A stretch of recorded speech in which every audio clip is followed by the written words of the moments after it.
종교개혁은 그때 당시에 16세기의 종교는 기독교를 말합니다. 그래서 사실 종교개혁이지만 기독교 개혁입니다.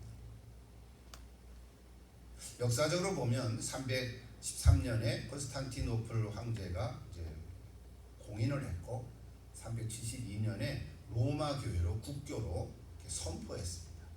그때 이후로 기독교는 로마 교회가 됐고 제도화가 되고 조직화되기 시작했습니다. 그러다 보니까 타락하는 모습들도 생겼는데 1054년에 동서양으로 분리가 됐습니다. 그래서 동쪽엔 동방정교회가 됐고요. 서쪽에는 로마 천주교가 됐습니다. 잘 아시죠? 그 후로 1517년 10월 31일, 날짜는 내일이지만 505년 전이지요. 종교개혁을 하면서 로마 천주교로부터 개신교가 탄생하게 됐습니다. 그걸 프로테스탄티즘 이렇게 얘기합니다. 이 개신교 안에는 그 후로 역사 속에서 많은 어떤 신학자나 또는 어떤 그룹을 통해서 많은 교파들이 생겼습니다. 그중에 우리는 장로교에 속해 있는데요. 감리교도 있고요, 침례교도 생겼고, 성결교도 있고, 그 후에 20세기에 와서는 하나님의 성회 이런 교파도 있습니다. 그러나 이거 다 합해서 개신교라고 얘기를 합니다. 영어로 종교개혁을 더 리포메이션, 그래서 꼭 더를 붙이고요, R을 대문자로 씁니다. 소문자로 쓰면은 종교개혁이라는 뜻이 아니고요.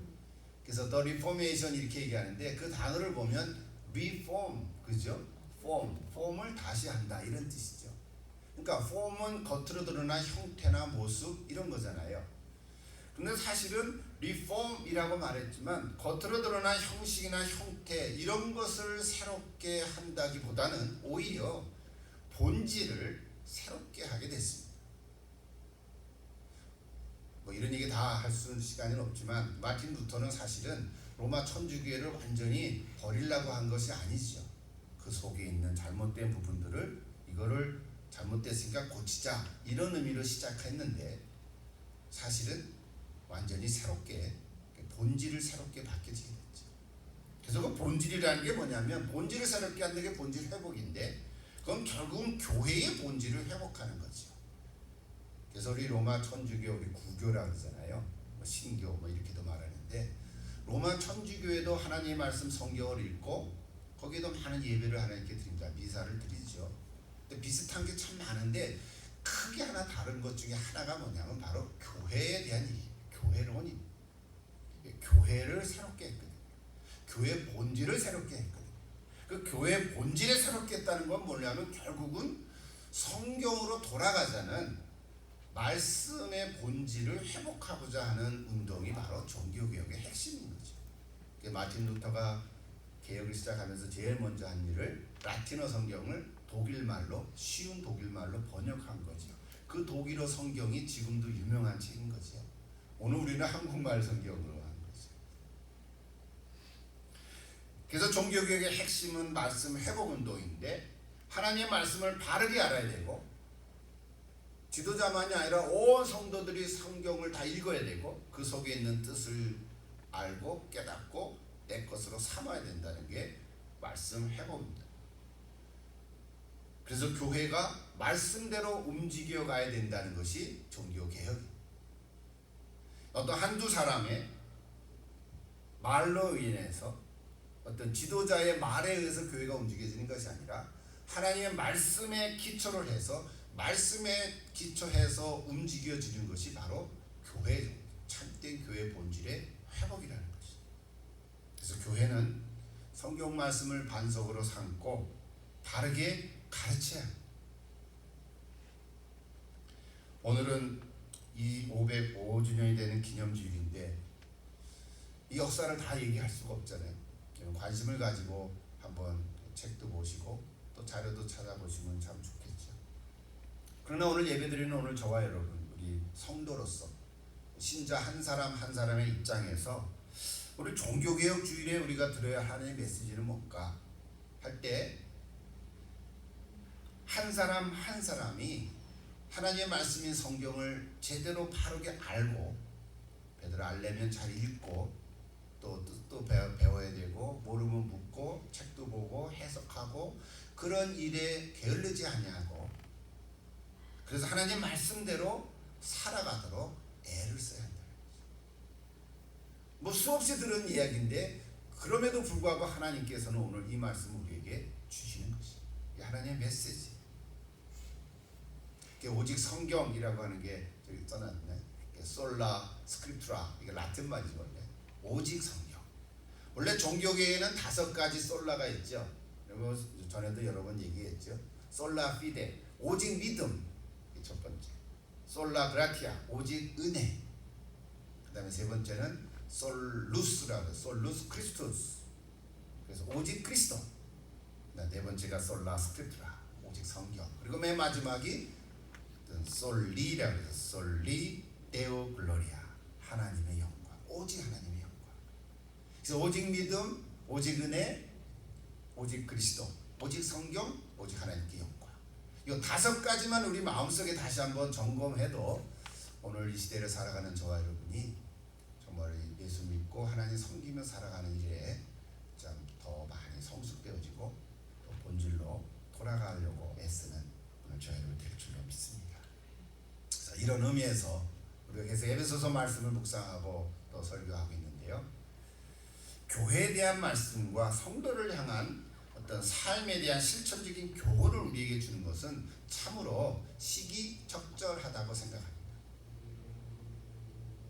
지난 9월 창립주일부터 시작한 여전히 세상의 소망인 교회, 이런 큰 주제 아래, 그렇죠?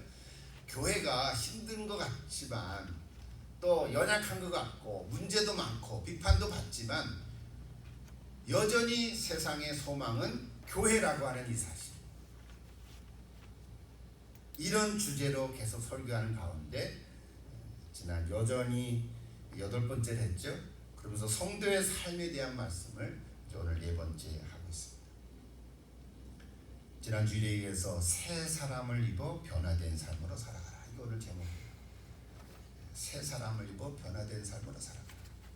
지난 주일 제목은 심령으로 새롭게 된다 그랬죠.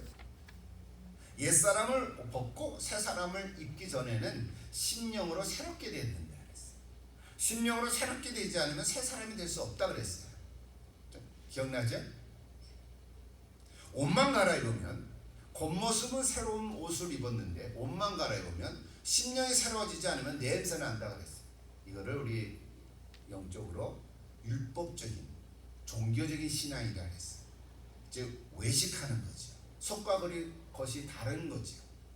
참 우리도 이 부분에 대해서 100% 자유롭지는 못하지요. 속과 겉이 다를 수 있지만, 그러나 근본적으로 내 속사람이 심령으로 새로워진 것만은 사실이에요. 이게 우리 신앙의 고백이죠. 이게 더 중요한 거죠. 그래서 우리는 어떻게 살아가야 되냐? 오늘 새로운 사람으로 살아가라, 변화된 삶으로 살아가라, 이제 그것이 오늘 말씀인데요. 자, 오늘은 특별히 에베소서의 말씀을 가지고 같이 나눠보도록 하겠습니다. 여러분, 성도의 삶의 궁극적인 목적이 뭘까요? 아까 얘기했지만 하나님께 영광을 올려드리는 삶인데, 실제 삶 속에서 하나님을 본받는 거죠. 지난주에는 그 원리를 말씀드렸는데, 오늘은 이제 실제적으로, 그럼 구체적으로 어떻게 살아야 되냐?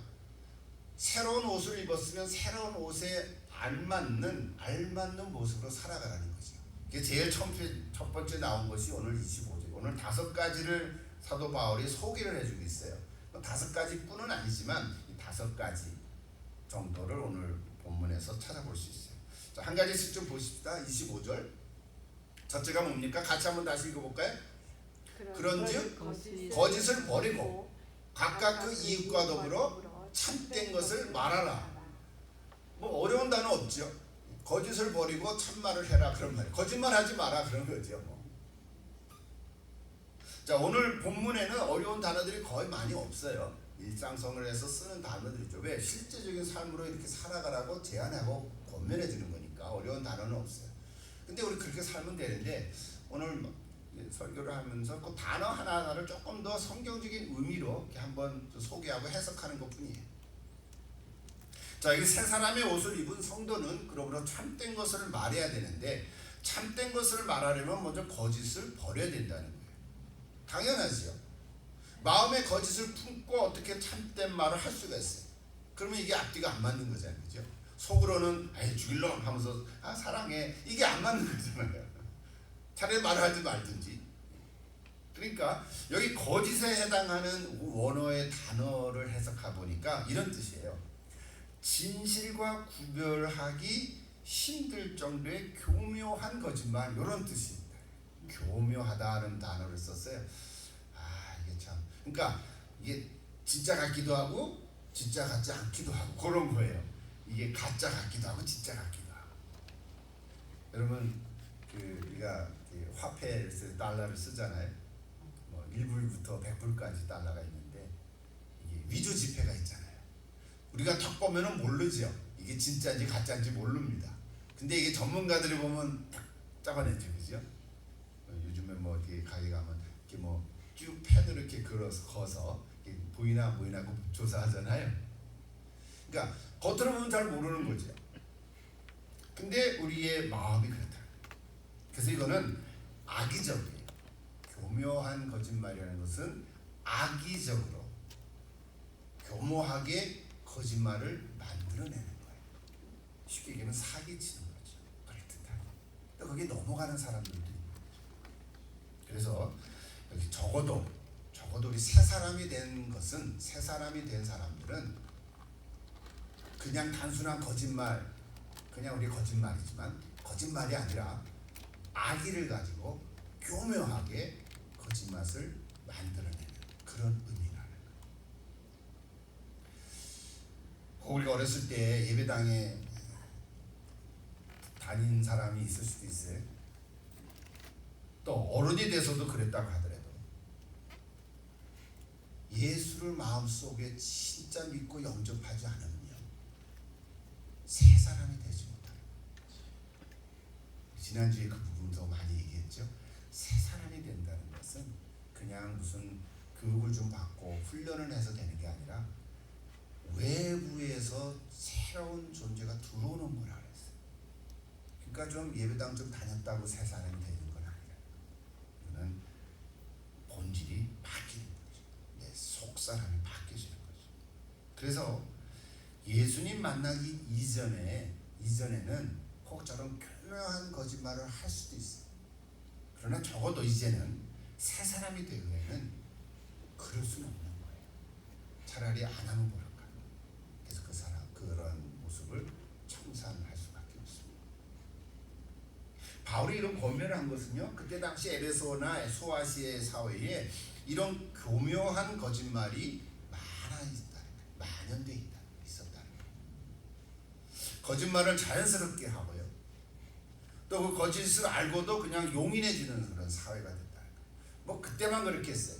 역사적으로 끊임없이 있었겠죠. 지금도 그렇죠. 지금은 더 지능적으로 이 교묘하게 거짓말을 하는 거죠. 안 그런 척하면서 사기를 치는 거죠. 다 덮어버리는 거죠. 이게 문제인 거죠, 사실은. 그러니까 병든 사회예요. 이 거짓말을 자연스럽게 하거나 그런 거짓을 알고도 용인하는 사회라면 그건 병든 사회인 거죠. 이런 사회에서 오래 살아가다 보면 자신도 모르게 영향을 받을 수도 있어요. 즉 에베소라는 도시가 그랬고 에베소 교회도 그럴 수 있다. 통화될 수 있다. 영향을 받을 수 있는 거죠. 이렇게 설교를 준비하다 보니까 어쩌면 우리도 가끔 거짓말을 할 때가 있습니다. 여러분들 거짓말을 합니까? 난 거짓말 안 해요. 그런 사람도 있겠지만 이게 여기서 말하는 거짓말은 아니지만 이런 의미죠. 다른 사람을 배려한다는 측면에서 거짓말을 할 때도 있어요. 이거를 하얀 거짓말 뭐 이런 말로 우리가 좀 합리화하기도 하는데 하얀 거짓말이지. 그러니까 나를 위해서가 아니라 이 말을 들으면 다른 사람이 불편해하거나 또는 불쾌하거나 또는 상처를 받게 되면 어떻게 해요? 그냥 좋게 말할 때도 있죠. 밥 먹었어요? 그러면 안 먹었는데도 먹었습니다.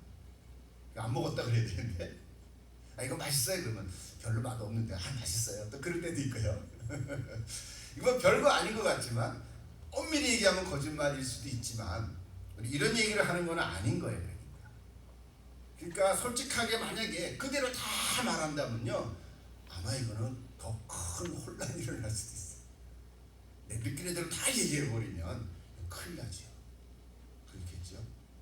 그러니까 나 절제하고 또 예의도 갖추고 뭐 그렇게 하니까 괜찮아지는 거죠. 그러니까 오늘 이 거짓말하지 말라는 의미는 진실인 척하면서 하는 교묘하게 악의적으로 만들어낸 그런 거짓말을 의미하는 거예요. 조금 더 제가 설명을 해서 강조하는 것입니다. 그러므로 그 중심에 누가 있는가 하는 것이 참 중요합니다. 만약에 이런 악의적으로 교묘한 거짓말을 하는 것은 사탄적인 거짓말. 창세기 3장에 가보면 죄가 처음 들어왔을 때, 그렇죠? 뱀으로 이렇게 변장한 마귀가 하와를 먼저 유혹하잖아요. 그게 거짓말이죠. 하나님이 이 모든 실과를 다 먹지 말라고 했는데 저 나무의 중앙에 있는 것도 먹지 말라고 하더냐? 뭐 이런 얘기하죠. 하더냐? 이렇게. 그것이 악의적으로 교묘하게 거짓말하는. 우리는 이 사탄적인 거짓말을 용납할 수 없고 해서도 안 됩니다. 내일이 할로윈이잖아요. 여러분 잘 알죠. 뭐 할로윈에 대한 얘기 전에도 했습니다. 뭐 이제 젊은이들이 없으니까 또 제가 자료도 뭐 나눠주지는 않습니다만, 역사적으로 보면 켈트족에서 시작된 거잖아요. 일종의 하나의 마귀적인 그런 뭐랄까 제의적인 행사를 얘기하는 거죠.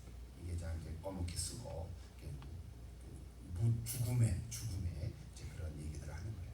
그래서 근데 이것이 이제 세월이 많이 흘러가지고 이제 이게 하나의 문화적인 행사가 되어버렸잖아요. 문화적인 행사가 됐어요. 물론 옛날에 그런 켈트의 그런 제의적인 거를 그대로 따온 건 아니지만 재미삼아 하는 거라고도 볼 수 있죠. 또 애들이 캔디 얻어먹기 위해서도 트릭 뭐 이런 것도 하기도 하고. 그래서 저희 집에서는 맨날 그 캔디 하나마다 Jesus loves you, Jesus loves you, 그걸 다 캔디에다가 써놓습니다. 스티커를 해가지고 붙여놓거든요. 내일도 그래야 되는데 여러분, 이게 그 아이들이 무슨 뭐 분별력이 없잖아요. 그냥 캔디 하나 먹고 싶어서.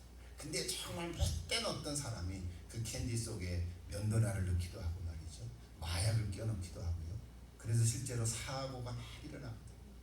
그래서 이런 거는 참 우리가 조심해야 될 일인데, 여기에 또 이 상업적인 마인드가 가미가 돼가지고 이 또 이 비즈니스 하는 사람들은 또 그걸 또 해서 많이 이렇게 또 장사를 하는 거죠. 뭐 그거는 우리가 이해할 수는 있겠지만 어쨌든 근본적으로는 이 부분들을 알아야 할 것이에요. 뭐 이런 얘기 하려면 뭐 한이 없습니다. 할로윈. 또 한국에서 일어났던, 제가 아까 얘기했지만 그 이태원 참사도 참 그 행사로 모였다는데, 뭐 그 아이들이 무슨 뭐 큰 잘못이 있었겠습니까? 그 순간 그 좁은 골목에, 그렇죠? 영상들을 보셨죠? 참 안타깝고 저희가 말할 수가 없지만, 하여튼 우리 오늘 말씀을 통해서 첫 번째로 좀 시간이 많아졌습니다만 거짓을 버리라. 근데 오늘 말씀 다시 한번 보세요. 자, 25절 다시 그 뒷부분을 보세요. 단순히 거짓말을 하지 말라는 거 아니고 소극자원에서 머물러 있는 게 아니고요. 한 걸음 더 나가서 뭐예요? 이웃과 더불어 참된 것을 말하라. 그렇게 돼 있죠. 그 다음에 그 이유가 나와요. 적극적인 권면이지만 이유는 뭐예요? 이는 우리가 서로 지체가 됨이라. 그런 구절이 있어요. 자, 거짓을 버리고 참된 말을 해라고 했지만 이는 우리가 서로 지체가 됨이라 그랬거든요. 여러분, 지체가 된다는 말은 어디에서 나온 거예요? 교회에서 나온 말이잖아요. 교회는 그리스도의 몸이고 그리스도는 교회의 머리고 우리는 다 지체가 된다 그랬죠. 그러니까 저건 누구한테 하는 말이에요? 지금 사실은 성도들에게 하는 말. 물론 믿지 않는 교회 밖에 있는 사람들이요, 뭐 그것도 그래야 되겠지만, 예수 믿는 사람들 가운데 저렇게 교묘한 거짓말을 버리고 그런 얘기를 하는 거죠. 왜 그러냐? 우리가 서로 지체가 되었기 때문에 그렇다는 거예요. 믿는 사람들 사이에서 하는 이야기. 에베소 교회 성도들 가운데 그런 분들이 한두 명이라도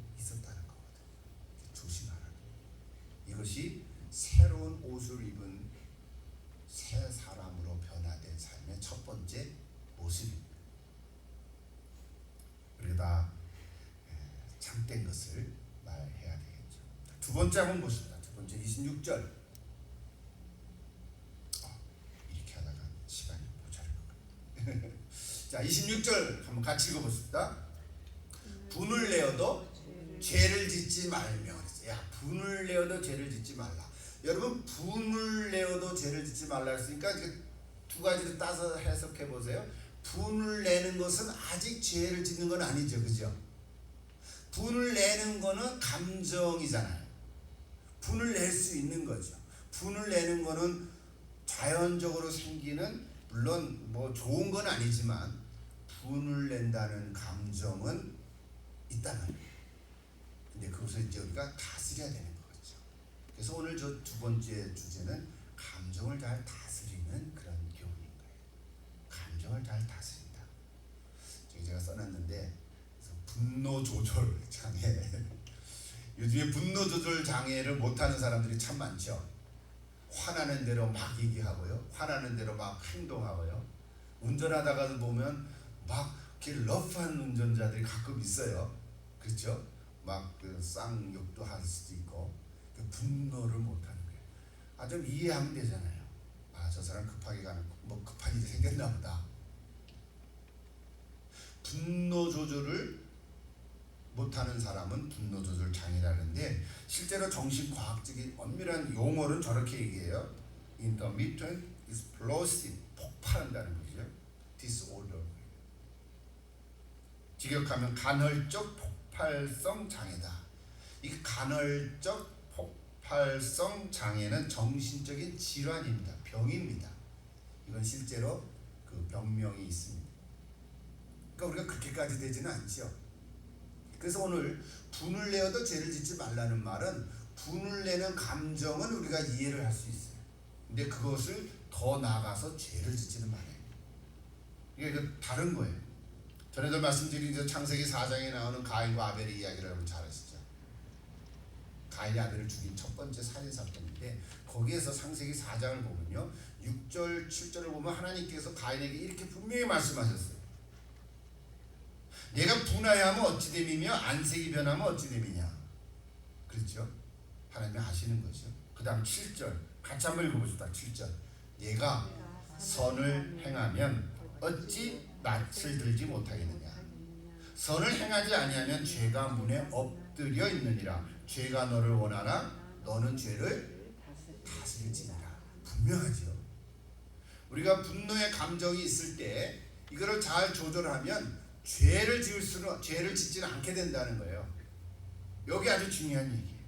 아벨을 죽이고 싶은 마음의 분노가 가인에게 있다 하더라도, 막 씩씩거리고 막 열불이 나고 요즘 말로 뚜껑이 열린다고 해도 그래도 아직 죄를 짓지는 않는 거예요. 아는 거예요.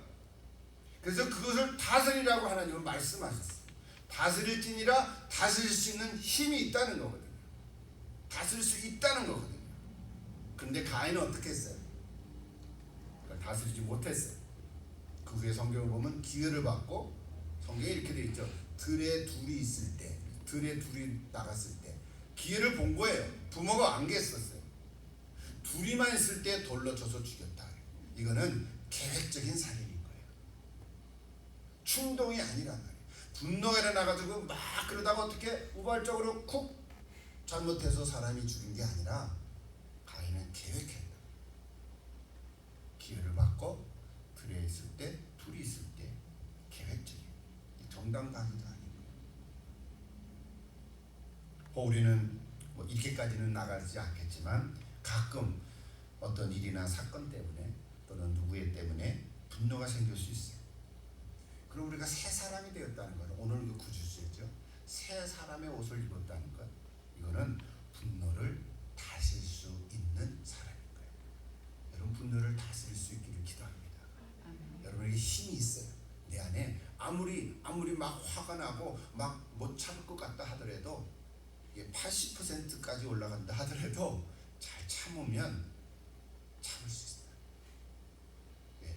내 안에 성령이 계시기 때문에. 아멘. 이거 다 아는 얘기지만 오늘 다시 한번 확인하십시오. 그래서 만약에 분한 감정이 생기면 즉각적으로 반응하지 말고요. 이런 세상 사람들이 이런 아이디어를 줘요. 잠시 몇 초라도 열을 세라. 하나, 둘, 셋, 넷, 다섯, 여섯, 일곱. 그것도 빨리 하나, 둘, 셋, 넷, 이렇게 세지 말고 천천히 하나, 둘, 심호흡을 하면서 이렇게 세면 좀 보기에 행하면 화장실에 가서 잠깐 익스큐즈 하고 화장실에 가서 물 틀어놓고 씩씩거리면서 거울에 비친 자기 얼굴을 보면요, 이거 완전히 이상한 얼굴인 거예요. 그래서 자기 감정을 조절하고 다실 수가 있습니다. 아멘. 그리고 기도하십시오. 기도하십시오. 물론 무슨 일로 인해서 화가 났겠지만, 분노가 생겼지만, 기도하면 반드시 그 분노의 힘을 기도의 힘으로 바꿀 수 믿습니다. 기도하십시오. 특별히 감사의 기도를 하십시오. 그러면 분노가 다 조절되고 가라앉게 될 것입니다. 오늘 26절을 보면 또 저런 구절이 있어요. 분을 내어도 죄를 짓지 말고. 충분히 이해가 됐죠? 하나가 더 있어요. 뭐라 그랬어요? 해가 지도록 분을 품지 말라 그랬어요. 해가 지도록. 해가 지도록은 뭐예요? 하루가 지나가도록 계속해서 분을 갖지 말라.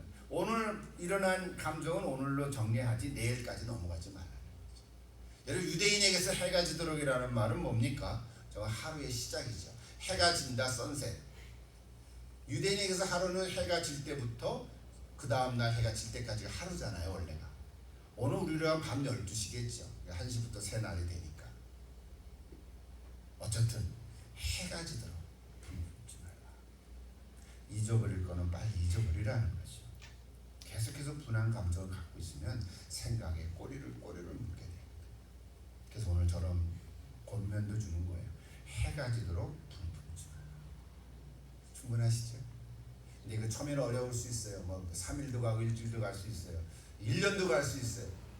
저는 그런 얘기했어요. 1년에 갔던 어떤 몇 년 전에 정말 내가 어떤 사람한테 그냥 상처를 받았는데, 그 실제로 있었던 얘기, 간증으로 나온 얘기를 제가 소개한 건데요. 제가 하와이 있을 때 서로 제자 훈련할 때 어떤 분이 그런 간증을 했어요. 자기 옛날에 차를 하나 살라고 새로 딜러에 갔는데, 그 딜러 그 안내하는 세일즈맨이 내가 옛날에 상처받은 그 사람하고 얼굴이 똑같다는 거야. 비슷하게 생겼다는 거야. 그래서 자기 그 기사 비서하고 같이 차를 사러 갔다가 갑자기 야 가자 그러고 그냥 돌아 나왔다는 거야. 그 기사는 왜 갑자기 이거 다 딜이 다 됐는데요. 가자고 그냥 나왔다고 그러더라고. 웃기는 거죠. 이게 마음속에 해결되지 않으면 그런 일도 생깁니다. 여기 오늘 해가 지도록 분을 품지 말라고. 새로운 삶의 모습. 또 27절에 보면요, 왜 그러냐 이유가 있어요.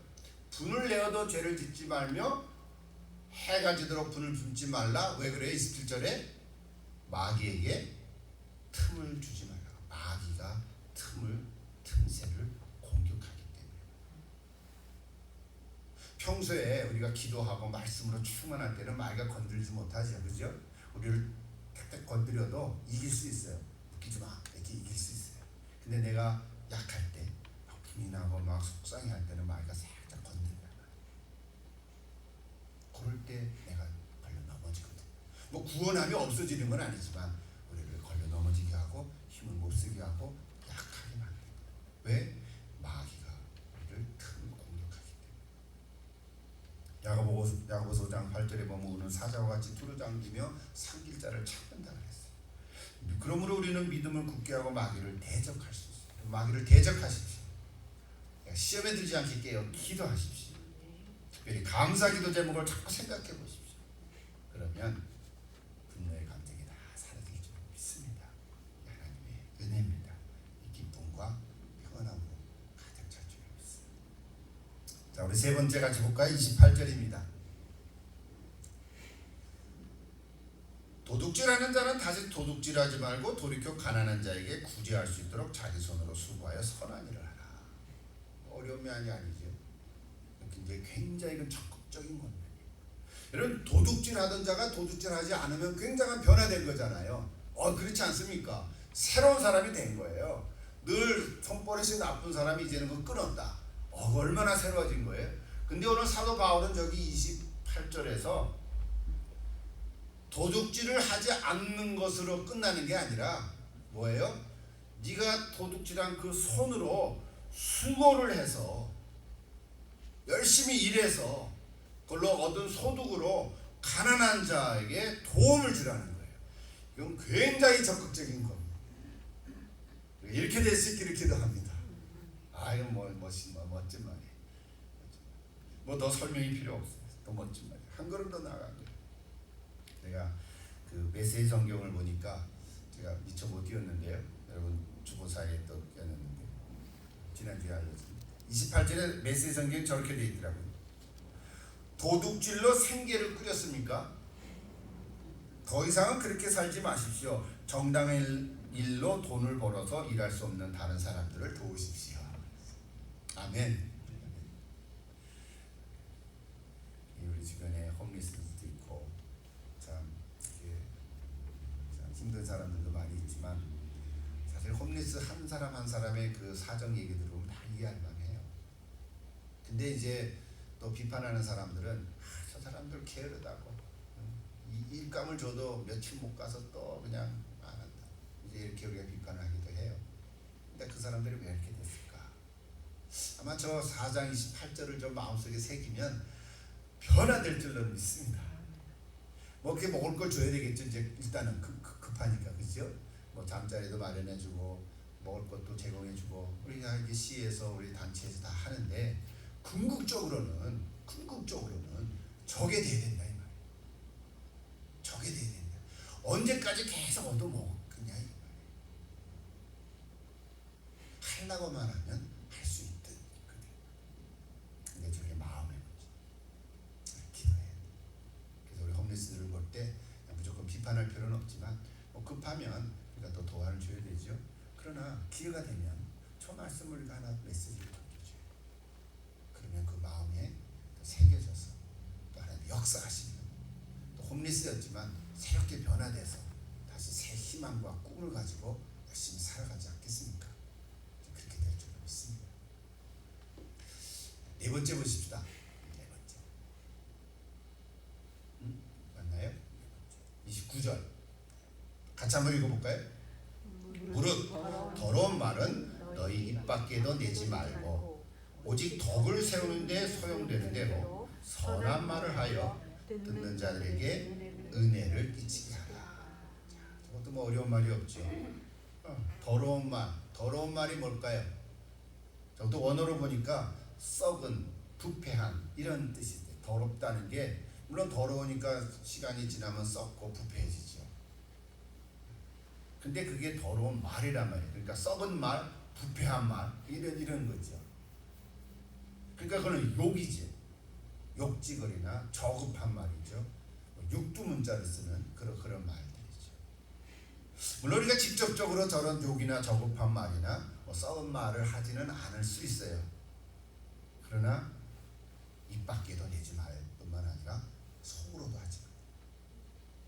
속으로도 하면 그것이 여기서 냄새가 나서 언젠가는 툭 튀어나올 수 있거든요. 그래서 우리 적극적으로 오히려 덕을 세우는 데 소용되는 선한 말을 해라. 이게 소용되다는 말도 문자로 보면 세우다, 덕을 세우다, 집을 세우다, 주님 몸된 교회를 세우는 거죠. 그러므로 이거는 주님 몸된 그리스도의 몸을 세우기 위해서 아주 적절한 말을 해라는 거예요. 그게 뭐예요? 선한 말인 거예요. 소용되다는 게 적절하다는 뜻도 있다. 그러니까 적절한 말, 선한 말, 결국은 뭐예요? 이거 뭐 해석을 안 해도 되죠. 결국은 그러니까 하나님 우리에게 주신 사랑이라는 단어 안에 다 포함되는 게 그냥 사랑 말을 하면 되는 거죠 사실. 근데 우리가 그걸 알면서도 잘 못할 때가 있어요. 이게 자꾸 배워야 되는 거죠. 우리 자녀들한테도 배워야 되고 그렇죠. 그러니까 참 소통, 공감해서 소통하는 말들을 배워야 돼요. 아하고 다르잖아요. 저래도 얘기했지만 한 가지 더 소스를 드리면 I say 방법으로 얘기하는 건 참 좋은 것 같아요. You say로 하면은 아무리 좋은 말이도 You say를 하면요 듣는 사람이 기분 나빠요. You say라는 게 뭐냐 우리 자녀들에게 너는 맨날 컴퓨터만 하고 앉았냐? 나 맨날 안 했거든. 지금 1시간만 하고 있거든. 그런데 뭐예요? 너는 컴퓨터만 하고 있다는 거는 You say로 하는 거예요. 그 I say로 하면 어떻게 돼요? I say. 컴퓨터를 하면 그렇죠? 컴퓨터 내게 영향을 주게. 아유, 엄마가 속상해. 네가 컴퓨터 하는 행동이 나에게 아픔을 준다는 거지. 옛날에 제가 이거 공부를 할 때 실제로 아이들에게 이렇게 적용을 한 적이 있었어요. 우리 꼬맹이 아이가 그때 밥을 제대로 안 먹었다고. 할머니 살아계실 때 할머니는 그렇죠. 맨날 안 먹으니까 어떡합니까? 밥 한 숟갈 떠가지고 뭐 텔레비전 보고 있으면 입만 벌려 그럼 입에는 넣어주잖아요. 맞습니까? 할머니들이 그래, 할아버지도 그렇게 그러니까 이게 아빠가 볼 때는 저거 안 좋은데 이런 생각을 한단 말이에요. 그래서 내가 이제 아이들한테 딱 해서 따로 해서 야, 그때 우리 쌤이 어렸을 때는 5살 하람이라고, 야 하람아, 네가 밥을 안 먹으니까 아빠 마음이 아프다 이랬다. 밥을 안 먹고 야단을 치는 게 아니라 네가 밥을 안 먹는 행동이 내게 아픔을 준다고 내 아이세이로 말하는 거거든요. 네가 이런 행동을 하니까 내가 마음이 아프다. 그러니까 얘가 마음이 아파? 그렇지, 네가 밥을 안 먹으면 아빠가 아프지, 마음이 아프지. 먹더라고요. 여러분 이게 깐난 어린 아이지만 알아듣는 거예요. 그때 이런 뭐 이렇게 세미나 같은 거 많이 했었거든요. 기차를 타고 이제 옆에 사람이 담배를 피워요. 그럼 어떻게 해요? 담배 좀 끄시죠? 직접적으로 하는 말이잖아요. 그러면 담배 피우는 사람이 기분이 나쁜 거야. 자기가 안 피워야 되는 거 알면서도 담배 끄시죠 하면 어떻게 돼요? 기분 나쁘거든. 그러면서 어떻게 해요? 뭐야? 뭐 이렇게 볼 거 아니에요, 그죠? 이럴 때 아이세이를 하면 어떻게 됩니까? 당신이 담배를 피니까 내 목이 좀 아픈데요. 내 얘기를 하는 거예요. 오늘 우리들이 이런 선한 말, 그러니까 상대방을 위한 이 공감 소통의 말을 하게 되면 서로 은혜가 되게 좀 있습니다. 물론 이거는 성경적인 건 아니죠. 일반적인 얘기지만 우리가 일상생활 속에서도 이런 선한 말을 할 필요가 있어요. 이게 다 뭐예요? 은혜를 끼치게 하는 거예요. 여기도 왜 선한 말을 해야 하는 이유가 30절에 나옵니다. 30절에 하나님의 성령을 근심하게 하지 말라. 그 안에서 너희가 구원의 날까지 인치심을 받았느니라 그랬어요. 굉장히 중요한 말씀이에요. 이게 지금 연결된 거예요. 29절에 성령을 근심하게 하지 말라. 여러분 성령님은 근심하십니까? 하나님은 뭐 근심까지 하시나? 아니에요. 우리 속에 들어와 계시는 성령님은, 내 심령 안에 계신 성령님은 근심하세요. 왜? 내 안에 계셔서 내 사람의 인격의 모습을 갖추고 있기 때문에 그래요. 원래 성령은 하나님이시지만 우리와 함께 하시는 그 하나님의 영은 인격적이거든요. 그래서 근심하고 슬퍼도 하세요. 기쁨도 있고. 그래서 내 안에 성령님이 기뻐하면 나도 기뻐하고요. 내가 힘들어하면 성령님도 힘들어하세요. 이해하세요? 그래서 내가 기도할 수 없을 때도 성령이 내 안에서 탄식하면서 대신 기도해 주신다는 말씀이 있어요. 압니까? 로마서 8장에. 그러니까 성령님도 근심하세요. 인격적인 속성을 갖고 계시거든요. 그래서 성령을 근심하게 하지 말라는 거예요. 왜냐하면 그 다음 구절이 중요한 건데 인치심을 받았다. 언제까지요? 구원의 날까지. 구원의 날이 언제예요? 내가 죽는 날이지. 아니면 예수님 다시 오셔서 하나님의 나라를 완성케 하시는 날이죠. 그렇죠? 종말의 마지막 날이든지 내가 죽는 날이든지 그 날이든지 이 날이든지 종말의 날이 구원의 날이에요. 내가 지금 구원받았지만 마지막 날까지, 그 죽는 날까지 성령님을 근심하게 하지 말 이유는 인치심을 주셨기 때문에. 여러분 다 인치심을 받았습니까? 네, 이거 있어야 되죠. 모르면 잘 깨달으면 되는 거. 인치심을 받았다. 너는 내 거다. 도장을 쫙 찍었다. 너는 하나님의 아들이야. 너는 하나님의 딸이야. 인치심을 주죠. 그러니까 구원의 날까지 인치심을 받았다는 얘기는 뒤집어서 얘기하면 뭐예요? 내가 살아있는 날 동안, 내가 이 땅에서 사는 날 동안 성령님은 끝까지 나와 함께 하신다는 거거든요. 중간에 들락날락 하시는 분이 아니라는 거예요. 나를 떠나지지 않는 거예요. 내가 잘못했고 죄를 지어서 회개하지 않고 하나님 앞에 나아가지 못한다면, 다시 회복하지 못한다면 성령님이 떠나시는 것이 아니라 내 안에서 근심하시고 슬퍼하시는 것이지, 구원의 날까지 내게 인치심을 주신 그 성령님은 내가 사는 날까지는 떠나지 않는다는 거예요. 끝까지 함께 하신다는 거예요. 이게 놀라운 은혜의 말씀인 거예요. 성도의 견인이라고 얘기하는 거죠. 그러므로 오늘 이 말씀, 구원의 날까지 인치심을 받는다. 오늘 저와 여러분이 그냥 달랑 예수 믿고 죽어서 천국 가는 그런 정도의 얘기 아니라, 이거를 깊이 있게 생각해 보면 내가 죽는 이 세상에서 사는 날까지 성령님이 함께 하신다는 게 얼마나 감사한 일이지. 여러분, 영적으로 뭔가 슬퍼함이 있으면 내 안에 성령님도 슬퍼하시고 있다는 것을 예민하게 생각해 보십시오. 그리고 뭔가가 내가 처리해야 할 일이 있는 거예요. 기도하면 가르쳐 주시죠. 오늘 그 말씀.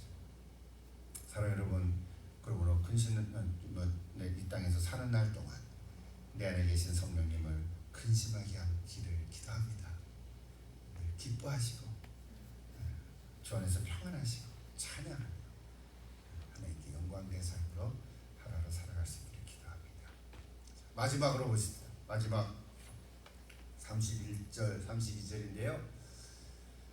바울이 이런저런 얘기를 하면서 오늘 새로운 옷을 입은 새로운 삶, 변화된 삶, 구체적으로 뭐 도적질, 그죠? 말, 또 거짓말, 뭐 이런 얘기를 했는데, 마지막에 가서 성령님을 근심하지 않도록 해야 할 모습들을 얘기해주고 있어요.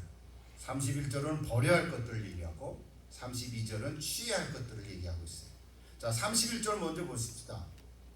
너희는 모든 악독과 노함과 분냉과 떠드는 것과 비방하는 것을 모든 악의와 함께 버리라 그랬어요.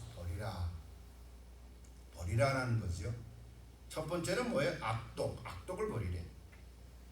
뭐 악독이라는 말 우리가 다 그냥 그냥 알고 지나가도 돼요. 그러니까 잠깐 한 가지만 간단한 게 설명을 하면요. 분노를 삭히지 못해서 나오는 악행, 이렇게 돼 있어요. 공동의 번역에 보니까 독설이라고 하는 단어를 썼어요. 독설. 악독이라는 게 독설이구나. 로마서 3장 14절에 보면 그 입에는 저주와 악독이 가득하다, 그런 얘기를 했거든요. 의인 없나니 하나도 없다 그러면서 그 입에는 악독이 가득하다, 독설이 있다. 모든 악독은 입에서 나오는 말과 연결되어 있어요. 그래서 마음속에 품은 말이 밖으로 나가는 거죠. 여러분, 그런 사람들 본 적이 있습니까? 오늘 저와 여러분이 이런 악독한 말들을 하는 사람이 거의 없죠. 거의가 아니라 없죠.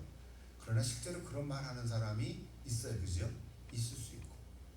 그런 사람 혹시 만나면 막 힘들고 지저분하고 막 그러죠. 어떻게 사람이 저런 말을 하지? 이럴 수도 있어요. 두 번째, 노함은요, 격하게 끓어오르는 분노라 그래요. 세 번째는 분냄은 다 그 말이 그 말 같은데, 여기 오늘 원어로 단어를 해석하면 이런 거예요. 노함과 비슷해요. 노함은 격하게 끓어오르는 분노, 분냄은 걷잡을 수 없이 타오르는 분노에서 겉으로 급격하게 폭발한 감정. 뭐야, 더 어렵네. 근데 그러니까 한마디로 얘기하면요, 노함은 겉으로 나타나는 거고요, 분냄은 속에서 나오는 적대감이라는 거예요. 그러니까 우리 한국말로는 저렇게 그냥 됐는데, 노하는 거는 밖으로 드러난 거예요. 이미. 분냄은 아직 속에 있는 거예요. 속에 있는데 그냥 아주 똑똑하고 통렬한 그런 어떤 적대감, 이런 거, 내면의 적대감, 그걸 분냄이라고 그랬고, 노함은 겉으로 드러난 거라고 했어요. 저게 다 더 버려야 될 것들이죠. 또 네 번째는 뭐라 그러면 떠드는 거라고 그랬죠. 떠드는 거. 그러니까 떠드는 말, 단순히 떠드는 말을 얘기하는 게 아니라요, 그 원어로 하면 저런 거예요. 분노를 자제하지 못하고 악한 감정을 가지고 악한 말로 소리치는 행위. 떠드는 거, 그냥 왁작지껄 떠드는 얘기가 아니라, 여자 세 사람이 모이면 접시가 깨진다고 옛날 말이 있는데, 요즘은 안 그렇죠. 남자가 만나면 더 시끄럽죠. 막 싸우는 것 같아. 경상도 사람들은 좋은 말로 하는데 싸우는 것 같다면서요. 구수하기만 하던데. 근데 저기서 말하는 떠드는 말하는 핵심은 뭐냐면요, 저거예요. 악한 감정을 가지고 악한 말로 떠드는 거. 그게 핵심. 또 다섯 번째, 비방하는 건 뭐예요? 비방. 상대방에게 욕하고 조롱하고 모욕하는 거예요. 마치 하나님을 모욕할 때도 비방하는 거예요. 예수님을 비방했죠. 예수님 십자가에 달려 들어가기 전에 유대인들이 비방하고 모욕했어요. 그럴 때 쓰는 단어예요. 비방하는. 마지막 6번째는 모든 악이. 앞에서 소개한 이 5가지를 다 포함해서 마치 그래서 종합 선물 세트와 같은 거예요. 모든 악의와 함께 버리고. 더 이상 뭐 설명은 안 되니까 이거 쭉 얘기하다가 그렇죠? 악독, 노함, 분냄, 떠드는 것, 비방하는 것 이런 모든 것과 함께 다 버리라. 버리라는 말은 씻어버리라, 제거해라. 혹시 여러분 이런 것들이 혹 하나라도 남아있으면 미련 없이 다 버리시기를 바랍니다. 다 버리십시오. 자, 마지막 32절 같이 한번 읽어볼까요? 서로 친절하게 하며 불쌍히 여기며 서로 용서하기를 하나님이 그리스도 안에서 너희를 용서하신 것과 같이 하라. 이거는 취하는 거죠. 아까는 악의를 다 버리고 대신에 취하는 거 3가지만 얘기했어요. 뭐라고요? 친절하게. 그리고 불쌍히 여기는 앞에 서로가 없지만 그것도 서로 불쌍히 여기라. 그리고 서로 용서해라. 이 서로라는 말을 썼어요. 서로 관계적. 하나님의 성품과 관계된 말. 특별히 불쌍히 여기라는 말은 어떤 강한 내장을 가지고 있다는 뜻으로서 마음속 깊은 곳에서부터 불쌍히 여기라는 거예요. 그냥 겉으로만 하지만 속에서부터 나오는 그런 정말 진정한 진정성이 있는 그런 감정. 또 용서라는 말을 우리가 너무 잘 알죠. 하나님께서 먼저 나를 용서해 주셨기 때문에 내가 용서할 수 있다. 저는 그런 말씀 주셨어요.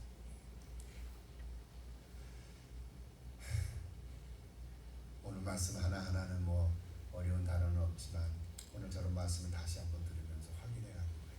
저런 에베소서의 구절들은 뭐 신학적이라기보다도 우리가 새롭게 변화된 사람의 삶의 모습을 마지막 하나 메시지를 오늘 설교 준비하면서 32절에 나오는 하라 그랬잖아요. 하라, 친절하게 하라, 불쌍히 여기라, 용서해라. 그렇죠? 하라라는 단어의 원어를 보니까 기네스데라는 단어를 썼는데 이거는 원래 되라라는 뜻이라는 거예요. 되라. 이게 작은 단어 하나인데 저기서 메시지를 받았어요. 은혜가 된 거예요. 하라. 하라는 건 누가 하는 거예요? 내가 하는 거잖아요. 오늘 저 여러분이 저렇게 하라는 거예요. 근데 서로 친절하게 하고 서로 불쌍히 여기고 서로 용서하라고 하는 건데 사실은 하라. 하나님이 너를 용서하신 것 같이 서로 용서하라. 근데 우리 용서할 수가 없다는 말이에요. 근데 원어를 보니까 되라는 거예요. 아, 되라는 거하고 하라는 거가 다르잖아요, 뜻이. 내 힘과 노력으로 내가 하는 게 아니라 나는 할 수 없지만 내 안에 계신 성령님께서 나로 하여금 그렇게 되게 해주시는 거예요. 이게 메시지인 거예요. 아, 그렇구나 하나님. 나는 저 사람을 용서할 수 없는데 내가 인간적으로 정말 용서할 수가 없는데 하나님이 나를 용서해 주셨으니까 그 용서해 주신 그 용서하심으로 내가 사랑하는 마음으로 저를 사람을 용서하게 되는 줄로 믿습니다. 이렇게 고백하는 거예요. 아멘. 아, 이게 되는 거예요. 이게 고민이 된 거잖아요. 아, 이렇게 새롭게 살아야 되는데 잘 새롭게 못 사는 나의 모습을 보면서 또다시 내 힘과 노력을 하면 어디로 돌아가냐면 율법적으로 돌아가는 거예요. 율법적으로 돌아가는 신앙이 아닌 거예요. 오늘 우리는 새로운 삶으로 살아간다고 해도 은혜로 살아가는 것이지 내가 율법으로 살아가는 것이 아니에요. 그렇다고 열중히 쉬었다고 아무것도 안 하면 하나님이 나를 자동적으로 알아서 해주세요. 그것도 아닌 거예요. 이건 잘못된 이 영지주의의 모습으로 빠지는 거예요. 그것도 아닌 거예요. 열중히 쉬고 가만히 있으면 성령이 알아서 저절로 이런 일을 하게 해주시는 것도 아닌 거예요. 우리 어떻게 돼요? 오늘 주신 말씀을 내가 따라서 내가 선택하고 순종해 가는 거예요. 순종하는 말이에요.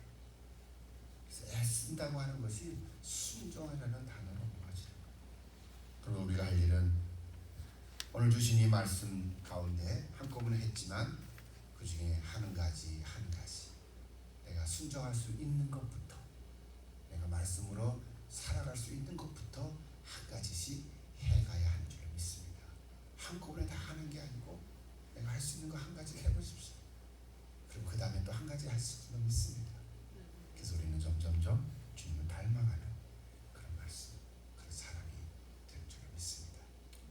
말씀으로 회복해가는 오늘 종교개혁을 통해서 우리에게 주시는 하나님의 말씀. 기도하십시다. 아버지 하나님, 오늘 사도 바울이 에베소서 4장에서 실제로 내가 어떻게 새롭게 변화된 삶으로 살아가야 되나 5가지를 얘기해 주셨습니다. 거짓말하지 말고, 도둑질하지 말고, 악한 말을 하지 말고, 선한 말을 해라. 또 악한 모습 다 버리고 이런 서로 용서하는 마음으로 하라고. 내가 하는 게 아니라 되라는 뜻으로 우리에게 또 은혜의 말씀을 주심을 감사합니다. 오늘 저희들이 이러한 모습으로 살아갈 수 있도록 성령님 항상 역사하여 주시옵소서. 예수님의 이름으로 기도하옵나이다.